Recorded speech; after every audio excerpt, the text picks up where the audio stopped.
তো বন্ধুরা শুরু করা যাক। আজ আমরা পড়ব ইউনিট অ্যান্ড মেজারমেন্টের দ্বিতীয় চ্যাপ্টার মানে পার্ট 2। এখানে আলোচনা করব যে সিস্টেম অফ ইউনিট, যে কী কী পদ্ধতিতে আমরা একক পরিমাপ করব। প্রথম হচ্ছে CGS centimetre gram second, 2 FPS foot pound second, 3 MKS metre KG second, 4 SI অর্থাৎ ইন্টারন্যাশনাল সিস্টেম অফ ইউনিট। এখানে দেখো এসআই ইউনিটটা এর এক্সটেনশন এমকেএস, এই জন্য এখানে লেখা আছে it is an extension of MKS system. এই হলো আমাদের চারটা সিস্টেম একক পরিমাপ করা। তো মেন যে দুটো ব্যবহার করব সেটা হচ্ছে একটা সিজিএস, একটা হচ্ছে এসআই। সিজিএসে gram centimetre gram second, SI metre KG second. এবার দুটো এক্সাম্পল নিয়ে দেখি। Distance and displacement. ডিস্টেন্সের CGS unit centimetre per second, SI metre per second.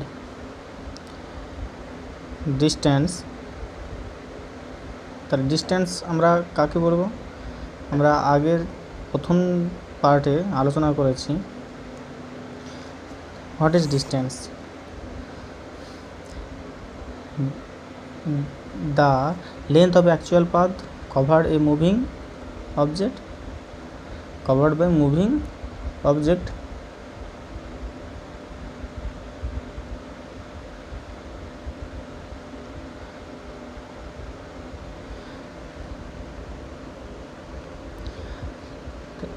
তাহলে this is called distance। Actual পথ, তাহলে এ থেকে আমি যদি ডিতে যাই তাহলে এ থেকে 10, তারপরে সাউথে গেলাম 5 মিটার, তারপরে গেলাম ইস্টে 10 মিটার, তারপরে নর্থে গেলাম 5 মিটার, তারপরে ইস্টে গেলাম 10 মিটার। তাহলে টোটাল অ্যাকচুয়াল পথ কত গেলাম? এটাকেই বলা হয় টোটাল অ্যাকচুয়াল পথ, মানে টোটাল ডিস্টেন্স হচ্ছে 40 মিটার। কিন্তু এখানে তাহলে ডিসপ্লেসমেন্ট কি? What is displacement? ডিসপ্লেসমেন্ট কাকে বলবে? Shortest distance cover by a body. তাই শর্টেস্ট ডিস্টেন্স এ থেকে ডিতে গেলে আমি তো এখান থেকে এটা সোজাসুজি চলে যেতে পারবো। তাহলে এ থেকে ডিতে গেলে এখান থেকে 10, আর এখান থেকে এটা নিচে কত আছে? এটা 10 মিটার। তাহলে এখান থেকে এটা 10 আর এটা 10, তাহলে 10 + 10 + 10 30, তাহলে এটা 40 আর এটা 30। ডিসপ্লেসমেন্ট। এবার এই ফিগার একটা দেখি, ত্রিভুজ আকৃতি ফিগারে এখান থেকে বিতে গেলে বি থেকে সিতে গেলে তাহলে 10 আর 5 15, তাহলে টোটাল ডিস্টেন্স আমরা কত বলবো? এ থেকে সিতে পৌঁছাবার জন্য টোটাল ডিস্টেন্স হবে 10 + 5 মানে হচ্ছে 15 মিটার। যদি বলি shortest distance is called displacement, তাহলে ডিসপ্লেসমেন্ট টোটাল কত হবে? এস স্কোয়ার সমান হবে, যদি আমরা এখান থেকে অতিভুজের ফর্মুলা লাগাই তাহলে এখানে হবে 5√5 মিটার। তাই আমরা দেখো দুই ক্ষেত্রে যখন আমরা দেখলাম ডিস্টেন্স অ্যান্ড ডিসপ্লেসমেন্টের ভ্যালু প্রতি ক্ষেত্রেই কম হচ্ছে, ডিসপ্লেসমেন্টের ভ্যালু কম হচ্ছে, তাহলে আমরা বলতে পারি যে magnitude displacement less or equal to distance, মানে আমাদের ডিস্টেন্সের থেকে কম হবে অথবা সমান হবে। এটা মনে রেখে দেবে। এটাও দিতেই পারে যে কোশ্চেনে এরকম অপশানে দিতেই পারে ম্যাগনিটিউড কি ডিস্টেন্সের থেকে কম হয়? তো অবভিয়াসলি ইয়েস। ইকুয়াল হয় ইয়েস, কিন্তু কখনোই গ্রেটার হবে না। ডিস্টেন্স বেশি, ডিসপ্লেসমেন্ট বেশি হবে না। এবার সেকেন্ড চলে আসছি speed equal to distance by time. তাহলে this is call scalar quantity. এর ইউনিটটা কি? এর ইউনিট আমরা যেটা স্পিডের যেটা ইউনিট হচ্ছে সেন্টিমিটার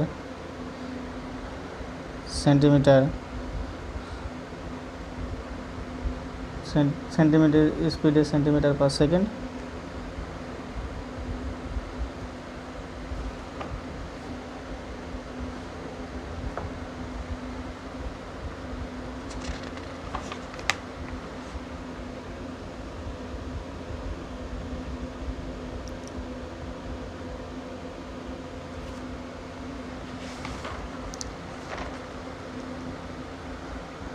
সরি, এখানে যে সিজিএস আর এসআই ইউনিটটা যেটা করেছি সেটা ভুল করেছি, শুধু সেন্টিমিটার, আর এখানে মিটার হবে। ডিস্টেন্স এবং ডিসপ্লেসমেন্টের এখানে metre, CGS centimetre, SI metre. এখানে স্পিড আর ডিস্টেন্স, স্পিড আর ভেলোসিটি করে দিয়েছি। স্পিড আর ভেলোসিটির যে সিজিএস এসআই ইউনিট, স্পিড আর স্পিড ভ্যালু সেন্টিমিটার, আর মিটার পার সেকেন্ড। আর velocity equal to displacement by time, এটা হচ্ছে সেন্টিমিটার পার সেকেন্ড, দুটোর একই, মিটার পার সেকেন্ড। এবার আসি অ্যাক্সেলারেশন। মানে হচ্ছে বাংলাতে যাকে বলা হয় ত্বরণ। ত্বরণ কাকে বলা হয়? Change in velocity by time. তাহলে acceleration is a vector quantity. আমরা ত্বরণ কাকে বলবো?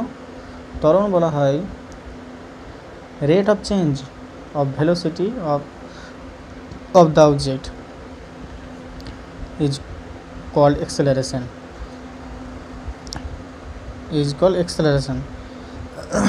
এবার ত্বরণ তার মন্দন, অর্থাৎ ভেলোসিটি যখন ডিক্রিজ হবে with time, then acceleration is negative. Acceleration ত্বরণ তখন একটা কী হবে? ঋণাত্মক আকারে আসবে। দিস ইজ কল দ্য মন্দন। বাংলাতে বলা হয় মন্দন, retardation. Velocity decreases by time, দুটোর রিটার্ডেশনের মন্দন, দুটোই ভেক্টর কোয়ান্টিটি এবং ইউনিট আমরা জানি যে অ্যাক্সেলারেশনের হচ্ছে সেন্টিমিটার পার সেকেন্ড স্কোয়ার, এটা মিটার পার সেকেন্ড স্কোয়ার। এক্ষেত্রেও তাই, centimetre per metre square, centimetre per second square, metre per second square. এ হলো আমাদের ফিগার। এবার আমরা চলে আসি ডাইমেনশন ফিগারে। ডাইমেনশন অর্থাৎ এই যে ডাইমেনশন, আমরা যে ফান্ডামেন্টাল 7টা ফান্ডামেন্টাল ইউনিট দেখেছি, তার মধ্যে যে মেন ফান্ডামেন্টাল তিনটি আছে, সেটা হচ্ছে মাস, লেন্থ, টাইম। মাসকে আমরা সূচিত করবো এম দিয়ে, লেন্থকে এল দিয়ে, টাইমকে টি দিয়ে। তাহলে এদের ডাইমেনশন দেখো কী হবে। মাসের শুধু এম, মাসের সঙ্গে কোনো লেন্থ নেই, টাইম নেই, তাহলে মাস এবং L0 T0। সিজিএসে unit, SI unit দেওয়া আছে। লেন্থ M0 L T0, বুঝতে পারছো? এবার ডিস্টেন্সে এসো। The length of the actual path cover by a moving object in given time interval. তাহলে ডিস্টেন্স একটা তো লেন্থ, তাহলে কী হবে? শুধু লেন্থ, এখানে মাসের কোনো প্রশ্ন নেই, টাইমের কোনো প্রশ্ন নেই, তাহলে M0 L T0। ডিসপ্লেসমেন্টও সেম, সুতরাং এদের দুটোরই ডাইমেনশন হবে M0 L T0, বা শুধু যদি L থাকে তাহলে বলতে পারো যে এর ডাইমেনশন হচ্ছে শুধু L। Centimetre metre, centimetre metre. এবার আমরা আলোচনা করব যে এরিয়াটা বলি যে area equal length into breadth. এটা একটা লেন্থ, তাহলে লেন্থ ইন্টু লেন্থ, তাহলে এটাকে যদি আমি করি তাহলে শুধু হবে L স্কোয়ার। তো এমের কোনো ওখানে এম নেই, অর্থাৎ মাস নেই, টাইম নেই, L0 M0 T0, সেমি স্কোয়ার মিটার স্কোয়ার। ভলিউম অর্থাৎ ফিগার থেকে তোমাদের পুরো ক্লিয়ার হয়ে আছে, শুধু আমি একবার বলে দিচ্ছি। Volume equal to length into breadth into height. সুতরাং এটা একটা লেন্থ, হাইট একটা লেন্থ, তাহলে তিনটে লেন্থ পাচ্ছি L কিউব। M0 আর এম নেই, টি নেই, তাহলে M0 T0। M cube, centimetre cube, metre cube, তিনটা এল, মানে এর কী হবে? ভলিউম কী হবে? সিজিএস ইউনিট কী হবে? Centimetre cube. Density equal to mass by volume. Mass M, আর ভলিউমের আমরা ডাইমেনশন পেলাম L কিউব। তাহলে এলটাকে যদি উপরে ওঠাই তাহলে M L -3, টি এখানে নেই, মানে T0। ইউনিটটা দেখো, ইউনিট কী করে আসবে?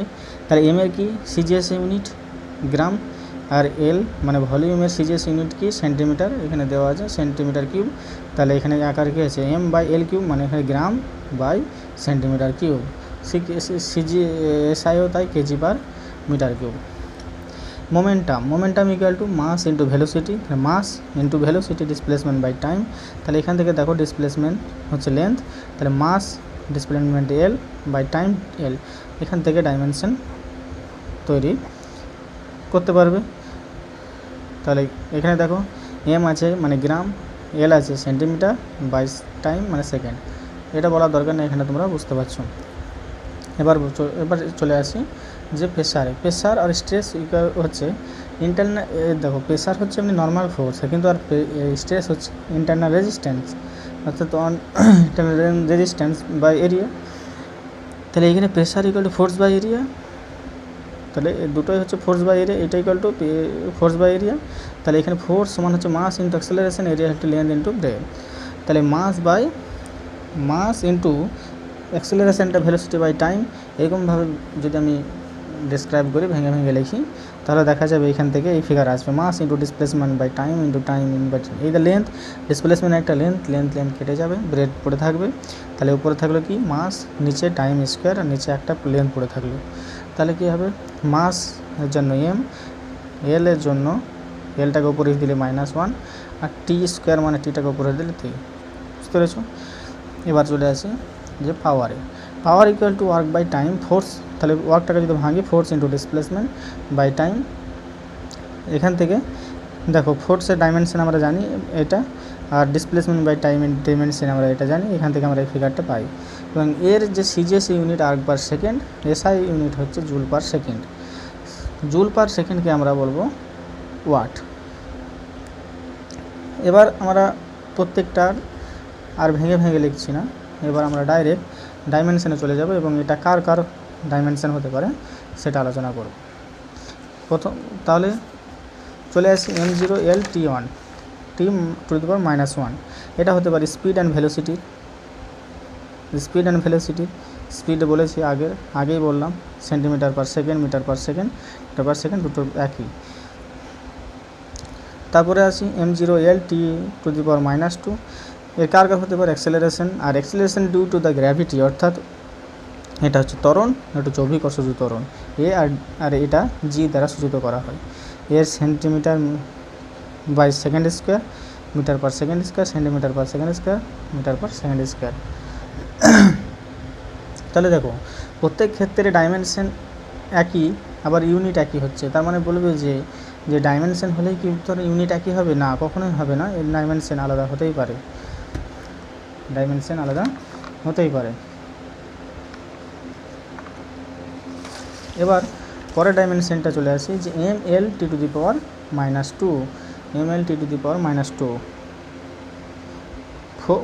তাহলে ml t কার আছে? ফোর্স ইকুয়াল টু কি M A mass into acceleration. তোমরা এটাকে করবে, ভেঙে ভেঙে লিখবে এবং ডাইমেনশন তৈরি করবে ml t⁻⁻2। এর সিজিএস ইউনিট ডাইন, এসআই নিউটন। সেকেন্ড এই ডাইমেনশন কার আছে? আর ওয়েট ইকুয়াল টু কি মাস ইন্টু জি, অর্থাৎ অ্যাক্সেলারেশন ডিউ টু গ্র্যাভিটি, অভিকর্ষজ ত্বরণ, এটা ডাইন নিউটন। এবার আসি surface tension equal to force by length, force equal to mass into acceleration. আমি এটা বেশি করে আলোচনা করছি কারণ এই সারফেস টেনশন বেশি ম্যাক্সিমাম ক্ষেত্রে এটা দিয়েছে, ম্যাক্সিমাম ক্ষেত্রে প্রশ্ন আসে কম্পিটিটিভ এক্সামের ক্ষেত্রে। এখানে শুধু দিয়ে দেয় যে এর ইউনিটটা কি, সিজিএস এবং এসআই ইউনিট, এবং এর ডাইমেনশন দিয়ে দেয়। তাহলে এখানে চলে এসো যে ফোর্স বাই লেন্থ, এখান থেকে ভেঙে ভেঙে দেখো লিখেছি। তাহলে মাস ইন্টু এখানে মাস ইন্টু ডিসপ্লেসমেন্ট, আর নিচে length time mass by time square. তাহলে মাস বাই অবশেষে তোমরা কী বলে, মাস বাই অবশেষে কী বললাম, মাস বাই টাইম স্কোয়ার। মাস এর জন্য এম, টাইমের জন্য টি স্কোয়ার। তাহলে এখানে সিম্পলভাবে এম টিটাকে উপরে দিলে t⁻², আর এল এখানে কোনো প্রশ্ন নেই, তাই L0। আর একটা ডাইমেনশন আছে এখানে l2 t⁻2 কার হতে পারে? Work, torque, kinetic energy, potential energy. Work সমান কি ফোর্স ইন্টু ডিসপ্লেসমেন্ট, এর আর্ক এবং জুল, সিজিএস এবং SI unit respectively. Torque equal to force into distance, এটা ডাইন সেন্টিমিটার, ডাইন বাই না, এটা dyne centimetre, newton metre. Kinetic energy, আসলে এগুলো আমরা আগে বলেই দিয়েছি যে ওয়ার্ক, টর্ক এগুলো কি ভেক্টর রাশি, আর এনার্জি একটা স্কেলার রাশি। কাইনেটিক এনার্জি সমান কি half M V square, mass into velocity, erg joule potential energy into mass into G অর্থাৎ acceleration due to the gravity into height সমান এটা হচ্ছে আর্ক জুল। আর কিছু বলার নেই এখানে, সবই বলে দিলাম। সারফেস টেনশন, সারফেস টেনশনটা কি? সারফেস টেনশনটা হচ্ছে ভেক্টর রাশি, সারফেস টেনশন ভেক্টর রাশি।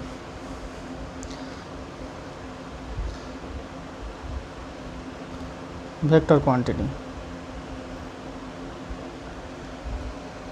মনে থাকবে। সরি এখানে ভেক্টর কোয়ান্টিটি না, scalar quantity.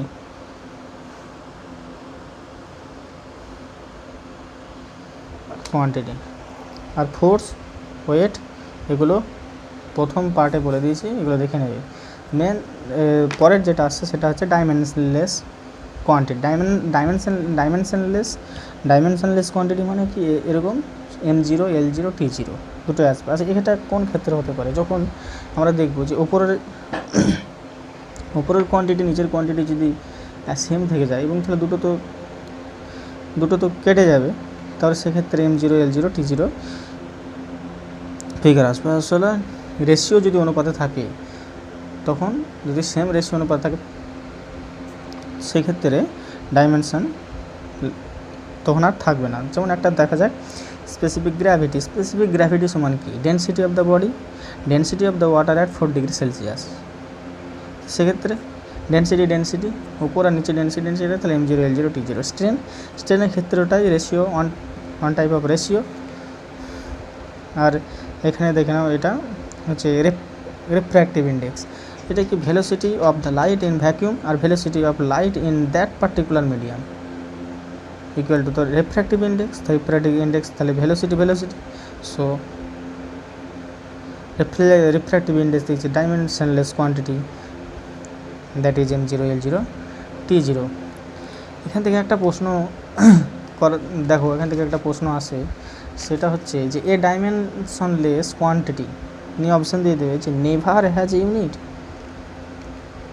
May have a unit, always unit, does not exist. তাহলে দেখো এখানে যে ডাইমেনশনলেস, তার মানে কি কোয়ান্টিটি থাকবে না?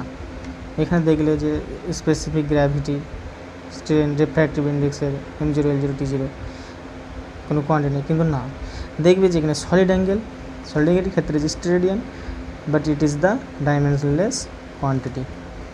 মনে থাকবে এক্সেপশনাল কেস।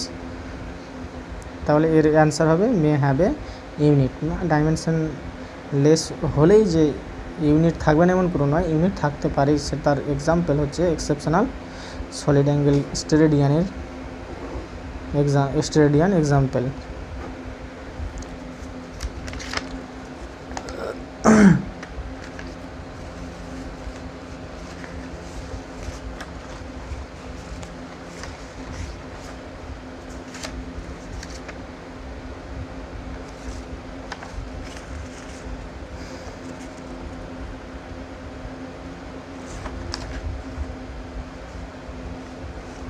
তো গাইজ, আজ এই অবধি শেষ করলাম এখানে। যদি কোনো বুঝতে অসুবিধা হয় তাহলে অবশ্যই কমেন্টে জানাবে, যতটা সলভ করার চেষ্টা করব। তো ফ্রেন্ড, ভালো যদি লাগে, যদি মনে হয় যে একটুখানি উপকৃত হয়েছি, তাহলে লাইক এবং শেয়ার করবে এবং সাবস্ক্রাইব করে দেবে। Thank you.